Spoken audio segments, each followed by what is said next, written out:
जैसा कि हम बात कर रहे थे प्रिंटिंग प्रेस किस तरीके से अलग अलग वर्गों के लिए फ़ायदेमंद साबित हुई। तो अब हम बात करेंगे रिफॉर्मर्स के बारे में, यानी कि सुधारकों के बारे में, जिन्होंने समाज को सुधारा या धर्म को सुधारा, उनके बारे में कि उनके लिए प्रिंट कल्चर किस तरीके से फ़ायदेमंद साबित हुआ। तो जैसा कि पहला है, Indian reformers of 19th century utilize print culture as the most potent means of spreading their reformist ideas. कहते हैं भारतीय सुधारक जो थे 19वीं शताब्दी के, उन्होंने प्रिंट कल्चर को एज एक सशक्त साधन यूज़ किया अपने रिफॉर्मिस्ट आइडियाज़ को फैलाने के लिए, अपने समाज सुधारक विचारों को फैलाने के लिए प्रिंट कल्चर को एक प्रबल साधन के रूप में इस्तेमाल किया। They spread the words against sati system, child marriage, etcetera through various vernacular presses. कहते उन्होंने अपने जो विचार थे, अपने जो शब्द थे सती प्रथा के खिलाफ, चाइल्ड मैरिज के खिलाफ, इसके जैसी जो कुरीतियाँ उस समय समाज में थी, उनके लिए जो उन्होंने अपने विचार थे वो देशी प्रेसेस के द्वारा आम जनता तक पहुँचाए। Print culture provided them space for attacking religious orthodoxy. कहते हैं प्रिंट कल्चर ने उनको एक स्पेस प्रोवाइड की जिससे कि उन्होंने धार्मिक रूढ़िवादिता का विरोध किया। They spread modern social and political ideas through print culture. कहते हैं उन्होंने जो आधुनिक ज़माने के सामाजिक और पॉलिटिकल आइडियाज़ थे वो प्रिंट कल्चर के द्वारा आम जनता तक पहुंचाए। इस तरीके से हम कह सकते हैं कि रिफॉर्मर्स के लिए भी प्रिंट कल्चर एक फ़ायदेमंद साधन साबित हुआ। इसके द्वारा उन्होंने समाज में फैली कुरीतियों को आम जनता तक पहुंचाने की कोशिश की।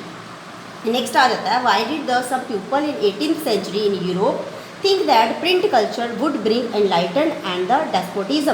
कहते 18वीं शताब्दी में यूरोप के लोगों का ये विचार था कि प्रिंट कल्चर जो है इसकी वजह से एक तो तानाशाही सत्ता का अंत होगा और ज्ञान का उदय होगा। वो ऐसा क्यों सोचते थे कि इस प्रिंट कल्चर की वजह से अब एक नए समाज का उदय होगा और तानाशाही सत्ता का नाश होगा। तो कहते हैं उसके लिए spread of new ideas. Print culture के द्वारा जो आइडियाज़ आम जनता तक पहले नहीं थे, जो विचार आम जनता को पहले नहीं बातें पता थी, वो अब इसके द्वारा पता चली। Books as medium of progress. कहते हैं बुक्स में अलग अलग विचारकों ने अपने आइडियाज़ लिखे जो आम जनता ने पढ़े और उनको समाज में फैली कुरीतियों के बारे में पता चला और जिस तरीके से उनके ऊपर शासन किया जाता था उनको उसके बारे में भी पता चला। नेक्स्ट है राइटिंग ऑफ स्कॉलर्स। कहते हैं जो अलग अलग विद्वान थे उन्होंने भी अपने विचार जो थे वो बुक्स के द्वारा आम जनता तक पहुंचाए। उनके विचारों से भी आम जनता में जागृति जो थी वो पैदा हुई। Ideas of enlighten thinkers.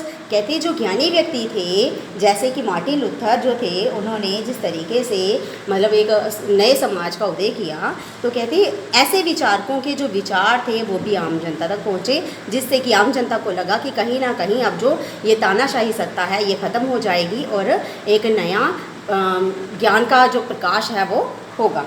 New culture of dialogues and debates. अब प्रिंट कल्चर के द्वारा आम जनता जो थी वो अपने विचारों को, अपने ओपिनियंस को पब्लिक के सामने प्रस्तुत कर सकती थी। तो कहते हैं कहीं ना कहीं प्रिंट कल्चर के द्वारा हमारे मन में जो विचार होते हैं वो हम एक दूसरे को शेयर कर सकते हैं और समाज में फैली बुराइयों के बारे में लोगों को जागृत कर सकते हैं, जिसकी वजह से अगर हमारे समाज में या धर्म को लेकर किसी तरीके का कोई गलत कुछ हो रहा है तो उसके खिलाफ आम जनता जो है वो अपना मत उठा सकती है और उसके खिलाफ प्रदर्शन कर सकती है।